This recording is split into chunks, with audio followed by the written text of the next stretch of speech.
ధర్మపీఠానికి కోపం వచ్చింది. ఒక్కసారిగా కాదు, మొత్తం 3 సందర్భాల్లో ఈ దేశ రాజకీయ వ్యవస్థపై తన అసహనాన్ని వ్యక్తం చేసింది. నెల తిరిగేసరికి ఉచితంగా బియ్యం, చేతికి డబ్బులు ఇస్తూ పోతే ప్రజలు కష్టపడి సంపాదించేదెప్పుడు? కష్టజీవులకు అన్నీ ఇచ్చి పరాన్నజీవులుగా మార్చడానికా ప్రభుత్వాలు ఉన్నది? రాజకీయ పార్టీల ఉచిత పథకాల కారణంగా ప్రజలు పని చేయడానికే ఇష్టపడకపోతే దేశం ఎలా ముందుకెళ్తుంది? అభివృద్ధిలో భాగస్వామ్యం అయ్యేలా చేస్తేనే కదా దేశ ఆర్థిక స్థితి బాగుపడేది. కొన్నాళ్లుగా ఉచిత పథకాలపై వాదనలు వింటూ వాయిదాలు వేస్తూ వచ్చిన దేశ అత్యున్నత న్యాయస్థానానికి కలిగిన అసహనం ఇది.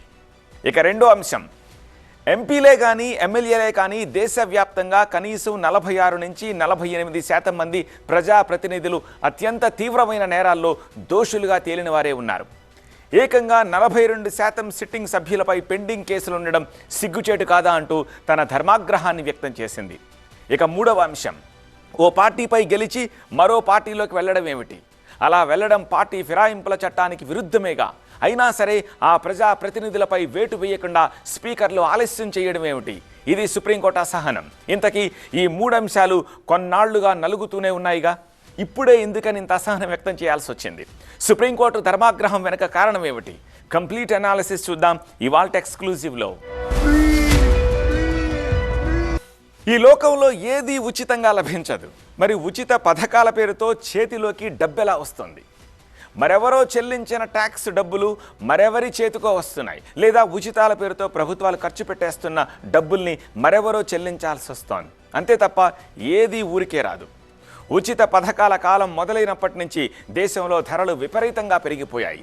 ఎడాపెడా ట్యాక్సులు పెంచేశారు, పెట్రోల్ డీజిల్ ధరలు పెంచేశారు, కరెంటు ఛార్జీలు, ఆర్టీసీ ఛార్జీలు, ఇంటి పన్నులు, నీటి పన్నులు, మద్యం ధరలు, ఇలా ప్రతి ఒక్కటి పెరిగిపోయాయి. కారణం ఏమిటో ఆలోచిస్తున్నారా ఎవరైనా?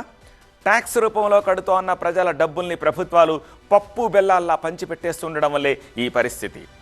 వాదన అంటారో వితండవాదం అంటారో కానీ చేతికి డబ్బులు ఇవ్వడం వల్ల దేశ ఆర్థిక వ్యవస్థకు బలం వస్తుందని చెప్తూ ఉంటారు.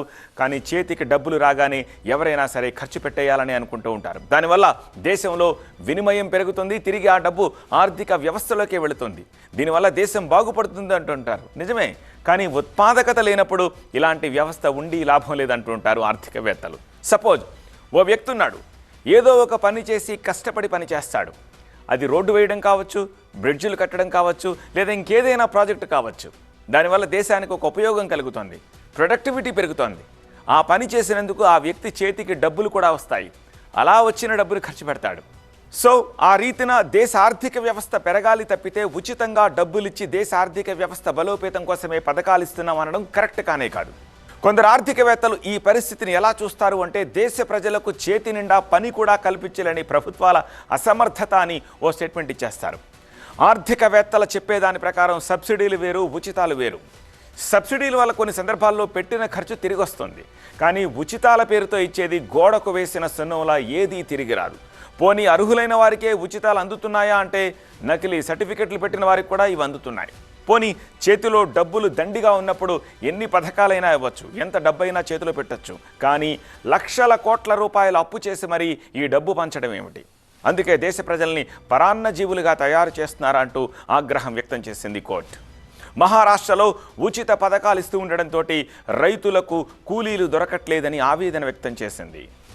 గతంలో అభ్యర్థులు తమ పార్టీలు లేకుంటే వాళ్ళు లంచాలు ఇచ్చి ఒక రకంగా డబ్బు సారా పంచి గెలిచేవాళ్ళు. ఇప్పుడు ఏమైందంటే ప్రభుత్వమే అధికారికంగా ఆ పార్టీలే మేము వచ్చినాక అధికారంలోకి వచ్చినాక సూపర్ 6లు, లేకపోతే 6 గ్యారంటీలు, 16 హామీలు, 36 వాగ్దానాలు చేస్తూ అందరినీ ఒక రకంగా చెప్పాలంటే కరప్ట్ చేస్తుంది. కనుక ప్రజలను కరప్ట్ చేసే వ్యవస్థలలో ప్రజాధనాన్ని దుర్వినియోగం చేస్తున్నారని సుప్రీంకోర్టు అభిశంసించింది.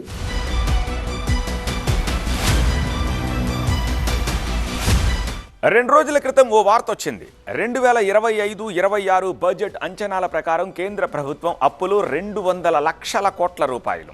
అంటే దేశ జీడిపిలో కనీసం 56% అప్పులే ఉన్నాయి. అసలు రాష్ట్రాలు బాగుంటేనే కదా దేశం బాగుండేది. పథకాలు అమలు చేయలేక ఒక్కొక్క రాష్ట్రం చేతులు ఎత్తేస్తున్న పరిస్థితి ఎందుకుంది ఇప్పుడు? కనీసం రోడ్లు వెయ్యలేక, ఆసుపత్రులు కట్టించలేక, అభివృద్ధి చేద్దాము అంటే డబ్బులు లేక నానా తిప్పలు పడుతున్నాయి. అయినా సరే ముందైతే పథకాలు ఇచ్చేద్దామంటూ అప్పులకు ప్రయత్నిస్తున్నాయి. ఇచ్చిన హామీలు అమలు చేయడానికి రాష్ట్ర ఆదాయం సరిపోదని తెలిసినా సరే ప్రజల్ని నమ్మించి ఎన్నికల్లో గెలిచి అధికారంలోకి వచ్చాయి పార్టీలు. ఇక్కడ ప్రతిపక్ష పార్టీలను సైతం తప్పుపట్టాల్సిందే. పథకాలు ఇస్తామన్నారుగా, ఇంకెప్పుడు అమలు చేస్తారో చెప్పండి అంటూ ప్రభుత్వాల్ని ఎగదోస్తున్నాయి. ప్రజల సంక్షేమం కోసమే పథకాల అమలుపై డిమాండ్ చేస్తున్నామని ఎవరైనా అంటే అది ఖచ్చితంగా ప్రజల్ని, రాష్ట్రాన్ని, దేశాన్ని మోసం చేయడమే. ఇక్కడ ఎవరికీ ప్రజల గురించి, రాష్ట్రాభివృద్ధి గురించి, దేశాభివృద్ధి గురించి పట్టింపే లేదు. అందరికీ రాజకీయ ప్రయోజనాలే కావాలి. 2024-25లో దేశంలోని 9 రాష్ట్రాలు మహిళలకు నగదు బదిలీ పేరుతో ఏకంగా 1,00,000 కోట్ల రూపాయలు ఖర్చు పెట్టేశాయి. అంత డబ్బు అప్పు చేసి తెచ్చింది. మొన్నటికి మొన్న ఢిల్లీ ఎన్నికల్లో ఉచిత పథకాల యుద్ధం ఎలా నడిచిందో దేశం మొత్తం చూసింది. అసలు ఢిల్లీ బడ్జెటే 76,000 కోట్లు. ఉచిత పథకాలు, సబ్సిడీలతో పాటు రాష్ట్రాన్ని నడపాలి అంటే మరో 8,000 కోట్లు అప్పు చేయాలి. కేజ్రీవాల్ ప్రభుత్వం ఉన్నప్పుడే ఆ పథకాలు అమలు చేయడానికి నేషనల్ సేవింగ్స్ స్కీమ్ ఫండ్ నుంచి అప్పులు తెచ్చింది. మరి ఇకపై ఇంకెన్ని అప్పులు చేస్తారో చూడాలి. ఓవైపు ఉచిత పథకాలతో రాష్ట్రాలు అప్పుల్లో మునిగిపోతున్నాయని సుప్రీం హెచ్చరిస్తుంటే, మరోవైపు పంజాబ్లో పథకాల అమలు సరిగా జరగట్లేదంటూ ఆ రాష్ట్ర సీఎం భగవంత్ మాన్ను మార్చేద్దామనుకుంటున్నారట కేజ్రీవాల్. ప్రజలకు స్వీట్లు పంచినట్టు ఉచితాల పేరుతో డబ్బులు పంచితే ఆధునిక భారతదేశం అంధకార యుగంలోకి జారిపోతుందని ఒకనాడు స్వయంగా ఆవేదన వ్యక్తం చేశారు ప్రధాని మోదీ. పథకాలు ఇచ్చుకుంటూ పోతే ఇక నేషనల్ హైవేలు, ఎయిర్పోర్ట్లు, ఇండస్ట్రియల్ కారిడార్లు ఎలా నిర్మించాలంటూ చెప్పుకొచ్చారు. కానీ రాజకీయాల్లో గెలవాలంటే ఆ మాటలన్నీ పక్కన పెట్టి హామీలు ఇవ్వాల్సిందేనని చాలా త్వరగానే తెలిసొచ్చింది. ఢిల్లీలో బీజేపీ గెలిచిందంటే కారణం ఖచ్చితంగా ఇచ్చిన హామీలే. లాడ్లీ బెహనా స్కీమ్ కింద మహిళలకు నెలకు 3,000 ఇస్తామన్న హామీతోనే మధ్యప్రదేశ్లో బీజేపీ గెలిచింది. మహారాష్ట్ర ఎన్నికల్లో సైతం లడ్కీ బెహన్ పథకం వల్లే బీజేపీకి భారీగా ఓట్లు వేసి గెలిపించారు మహిళలు. ప్రస్తుతం మహారాష్ట్రలో లడ్కీ బెహనా పథకం అమలు చేసేందుకు ఏటా 46,000 కోట్ల రూపాయలు కావాల్సి వస్తోంది. అంత డబ్బు ఎలా తేవాలా అని ఫడ్నవీస్ ప్రభుత్వం గింజుకుంటోందని సమాచారం. కర్ణాటక ఆర్థిక పరిస్థితి గురించి ఆల్రెడీ చెప్పుకుంటూనే ఉన్నాం. పథకాలకు, అభివృద్ధికి డబ్బులు చాలక ఆర్టీసీ ఛార్జెస్, కరెంటు ఛార్జెస్ పెంచి నీటి ఛార్జెస్ పెంచడానికి రెడీ అవుతోంది కర్ణాటక సర్కార్. సీఎం రేవంత్ రెడ్డి కూడా ఆర్థిక పరిస్థితి కాస్త కుదుటపడిన తర్వాత పథకాలన్నీ అమలు చేస్తామంటున్నారు. సీఎం చంద్రబాబు సైతం ఖజానాలో డబ్బులు లేవు కాబట్టి సంపద సృష్టించి పథకాలు అమలు చేస్తామంటున్నారు. ఇలా చాలా రాష్ట్రాల గల్లాపెట్టెల్లో డబ్బులు లేవు. అయినా సరే ఉచిత పథకాల వెంట పడుతూ రాష్ట్రాలను దివాళా స్థితికి తీసుకొస్తున్నాయి రాజకీయ పార్టీలు. ఒకవైపు ఉచితాలు అనేటటువంటిది, సంక్షేమం అనేటటువంటి అర్హులైనటువంటి వారికి కాకుండా కేవలం ఓట్ బ్యాంక్ కోసం ఉచితాలు వెళ్ళేటటువంటి పరిస్థితులు ఏవైతే ఉన్నాయో వాటి మీద పునరాలోచన జరిగే విధంగా ఇవాళ సుప్రీంకోర్టు ఏదైతే వ్యాఖ్యానించిందో దానికి అనుగుణంగానే బడ్జెట్లో కేటాయింపులు 2025-26కి సంబంధించి కేంద్ర ప్రభుత్వం దగ్గర నుంచి జరిగింది.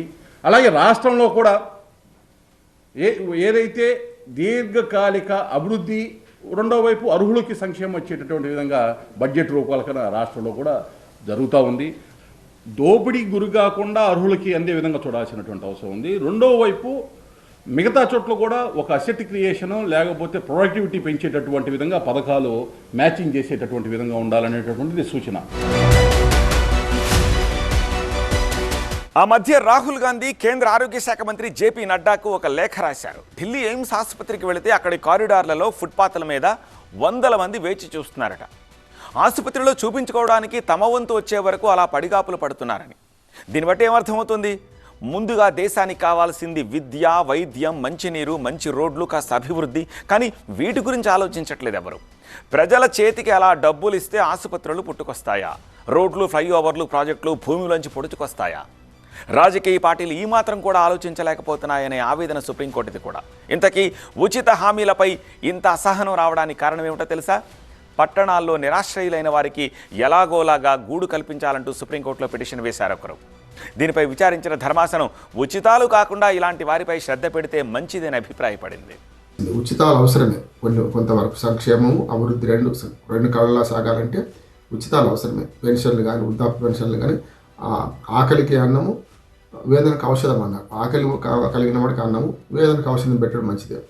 కానీ అవసరం లేని వాడికి ఉచితాలు ఇస్తే సోమరిపోతులుగా తయారవుతున్నారని సుప్రీంకోర్టు చెప్పింది. కనుక దీన్ని అర్థం చేసుకొని, దీన్ని ఆధారం చేసుకొని రాజకీయ పార్టీలు మారాలి. ఎవరంతా అరిచి గీపెట్టినా ఉచిత పథకాలను ఆపగలిగే శక్తి ఎవ్వరికీ లేదు. హామీలు ఇస్తేనే గెలుస్తున్నాం, లేదంటే ఓడిపోతున్నాం అనే భ్రమలో పడ్డాక ఇక రిస్క్ తీసుకునేదెవరు? సో ఉచితాలు ఆపండి అని చెప్పడం వల్ల నోరు నొప్పే కానీ మార్పు రాదు. ఈ విషయంలో సుప్రీంకోర్టు ఏం చెయ్యకపోవచ్చు, కానీ ఫిరాయింపులు చట్టసభల్లోకి నేర చరిత్రల రాకను మాత్రం ఆపగలదు. మరి ఈ 2 అంశాలపై సుప్రీంకోర్టు ఎంత సీరియస్గా ఉంది? ఇంకెంత సమయం కావాలి? పార్టీ ఫిరాయింపులపై సుప్రీంకోర్టు అసహనం ఇది. తెలంగాణలో పార్టీ ఫిరాయింపులపై ప్రతిపక్ష బీఆర్ఎస్ పెద్ద పోరాటమే చేస్తోంది. హైకోర్టు నుంచి సుప్రీంకోర్టు దాకా వెళ్ళింది. ఆలస్యం జరుగుతున్న కొద్దీ రెట్టించిన ఉత్సాహంతో కోర్టు గడప తొక్కుతోంది.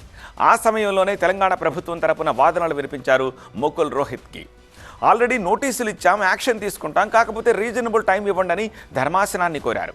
ఆ మాట వినగానే మీ దృష్టిలో తగినంత సమయం అంటే ఎంత అని ప్రశ్నించింది సుప్రీంకోర్టు. మహారాష్ట్రలో జరిగినట్టు అసెంబ్లీ గడువు ముగిసేంత వరకా అని తీవ్ర అసహనం వ్యక్తం చేసింది. రీజనబుల్ టైం అంటే ఎంతో స్పీకర్ను కనుక్కుని చెప్పాలని ఆదేశాలు ఇచ్చింది సుప్రీం. నిజానికి పార్టీ ఫిరాయింపులను ఆపేందుకు ఓ చట్టమే ఉంది. రాజీవ్ గాంధీ ప్రధానిగా ఉన్నప్పుడే 52వ రాజ్యాంగ సవరణ ద్వారా 10వ షెడ్యూల్ను చేర్చి అందులో పార్టీ ఫిరాయింపుల నిరోధక చట్టం అంటే ఏమిటో వివరించారు. ఆర్టికల్స్ 101, 102, 190, 191లో పార్టీ ఫిరాయింపుల నిరోధక చట్టం గురించి సవివరంగా ఉంది.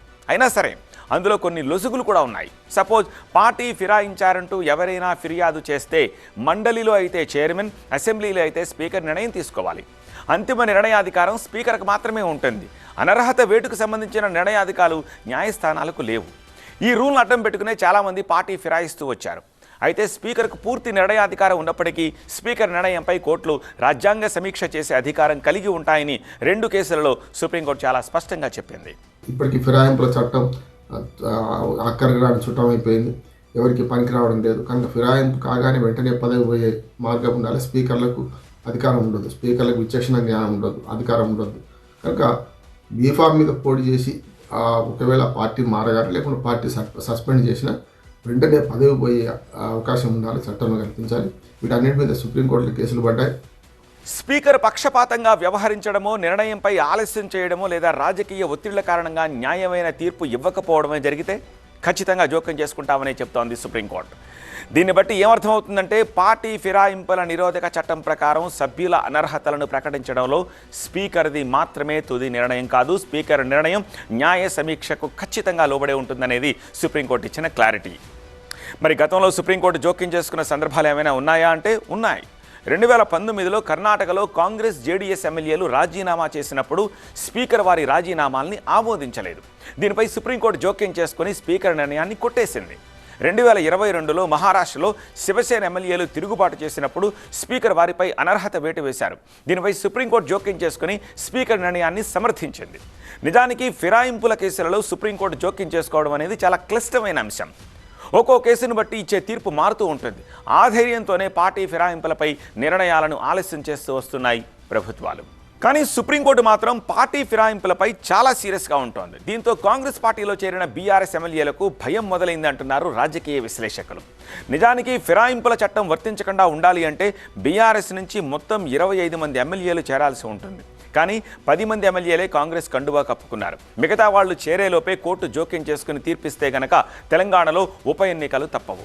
అటు కాంగ్రెస్లో చేరిన బీఆర్ఎస్ ఎమ్మెల్యేలోని కొందరు తమపై అనర్హత వేటు పడుతుందేమోనని భయపడుతున్నారు కూడా.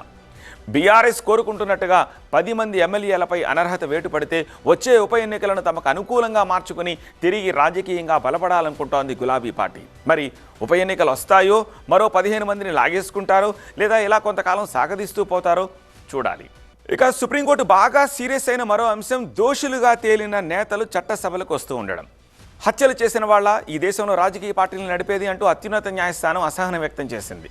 సిట్టింగ్ ఎంపీ, సిట్టింగ్ ఎమ్మెల్యేలపై రిజిస్టర్ అయిన క్రిమినల్ కేసుల్ని త్వరగా విచారించి దోషులుగా తేలిన నేతలను తిరిగి ఎన్నికల్లో పోటీ చేయకుండా జీవితకాల నిషేధం విధించాలంటూ న్యాయవాది అశ్విని ఉపాధ్యాయ్ పిటిషన్ ఫైల్ చేశారు. ముఖ్యంగా ప్రజా ప్రాతినిధ్య చట్టంలోని సెక్షన్ 8(9) చెల్లుబాటుపై పిటిషనర్ అభ్యంతరాలు వ్యక్తం చేశారు. ఇంతకీ ఈ సెక్షన్ 8(9)లో ఏముందంటే రాజకీయ నేతలు ఏదైనా కేసులో దోషిగా తేలితే 6 ఏళ్లు మాత్రమే ఎన్నికల్లో పోటీ చేయకుండా నిషేధించాలని ప్రజా ప్రాతినిధ్య చట్టంలోని సెక్షన్ 8(9) నిబంధనలు చెప్తున్నాయి. కానీ పిటిషనర్ ఆ నిబంధనలను ప్రశ్నిస్తున్నారు. పిటిషనర్ ఉద్దేశాన్ని సమర్థించిన సుప్రీంకోర్టు ఓ పాలిటీషియన్ దోషిగా తేలిన తర్వాత దాన్ని హైకోర్టు కూడా నిర్ధారించిన తర్వాత తిరిగి పార్లమెంటుకో అసెంబ్లీకో ఎలా వస్తున్నారంటూ ప్రశ్నించింది. ఒకవేళ గవర్నమెంట్ ఎంప్లాయీస్ గనక అవినీతి కేసులోనో విశ్వాసఘాతుక కేసులోనో దోషిగా తేలితే అతన్ని సర్వీసులోంచి తీసేస్తారు. మరి ఎమ్మెల్యేలను ఎలా పోటీ చేయనిస్తున్నారు? మంత్రి స్థానంలో ఎలా కూర్చోబెడుతున్నారని ప్రశ్నించింది సుప్రీం. దీనిపై 3 వారాల్లో సమాధానం ఇవ్వాలని కేంద్రానికి, కేంద్ర ఎన్నికల సంఘానికి నోటీసులు జారీ చేసింది. నేర చరిత్ర ఉన్న నేతలు పార్టీలు నడపకుండా, దోషులు రాజకీయాల్లోకి రాకుండా తగిన చర్యలు తీసుకోవాల్సిన బాధ్యత ఎన్నికల సంఘానికే ఉందని స్పష్టం చేసింది. పైగా ప్రజాప్రతినిధులపై కేసుల్ని త్వరగా తేల్చండి అని సుప్రీంకోర్టు మార్గదర్శకాలు ఇచ్చినా సరే చాలా రాష్ట్రాల్లో ఎంపీలు, ఎమ్మెల్యేలపై ఉన్న క్రిమినల్ కేసుల విచారణ అత్యంత ఆలస్యంగా సాగుతున్నాయని ఇదే సందర్భంలో అమికస్ క్యూరీ విజయ్ హన్సారియా ధర్మాసనానికి విన్నవించారు. మొత్తం 42% మంది సిట్టింగ్ ఎంపీలపై క్రిమినల్ కేసులు పెండింగ్లో ఉండడం ఒక వెర్షన్ అయితే, వాటిలో కొన్ని కేసులు ఏకంగా 30 ఏళ్లుగా కొనసాగుతున్నాయని గుర్తు చేశారు. ఇవన్నీ విన్న సుప్రీంకోర్టు ఇది నిజంగా సిగ్గుచేటంటూ హాట్ కమెంట్స్ చేసింది. వ్యక్తిగతంగా హింస చేయడం, రాబరీ, రేపు, డెకాయిటీ, అట్లాగే హత్య అభియోగ నేరాలు, వీటిని మాత్రం ఖచ్చితంగా సీరియస్గా తీసుకోవాలి. ప్రజాప్రతినిధులు నేరమైన రాజకీయాలను పరిష్కరించాలంటే ఓటర్కి ఏమో హక్కు లేదు, ఏది జైల్లో ఉన్నవాడు ఓటు వేయడానికి, కానీ జైల్లో ఉన్నవాడు పోటీ చేయడానికి హక్కు లేదు. ఇట్లాంటివన్నీ కూడా చట్టంలో కొన్ని నొసుగులు ఉన్నాయి. నిజానికి నేర చరిత్ర ఉన్న రాజకీయ నాయకుల నుంచి పార్లమెంటరీ ప్రజాస్వామ్యాన్ని కాపాడాలని 20 ఏళ్లుగా తపన పడుతూనే ఉంది సుప్రీంకోర్టు. ఒకానొక సందర్భంలో నేతలకు నేర చరిత్ర ఉందని తెలిసి, వారిపై తీవ్రమైన కేసులున్నాయని తెలిసి రాజకీయ పార్టీలు ఎందుకు టికెట్లు ఇస్తున్నాయంటూ ప్రశ్నించింది కూడా. కానీ పార్టీలు అవేమీ పట్టించుకోవట్లేదు. ఓ లెక్క ప్రకారం దాదాపు 5,000 మందికి పైగా ప్రజాప్రతినిధులపై క్రిమినల్ కేసులు పెండింగ్లో ఉన్నాయి.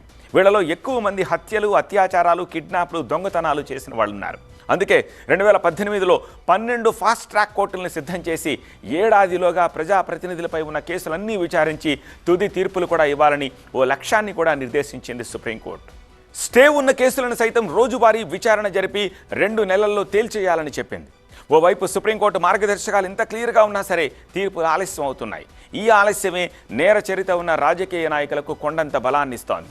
ఆ కేసులు ఇప్పట్లో తేలేవి కావు అన్న ధైర్యంతోనే మరిన్ని నేరాలు చేస్తున్నారు. అందుకే ఈసారి సుప్రీంకోర్టు చాలా సీరియస్గా ఉంది. నేర చరిత్ర ఉన్న ఎంపీలు, ఎమ్మెల్యేలను ఇక ఎన్నటికీ చట్టసభల్లోకి రానియకుండా చేసే ప్రతిపాదనపై అభిప్రాయం చెప్పాలని కేంద్రానికి, ఎన్నికల కమిషన్కు ఆదేశాలు ఇచ్చింది.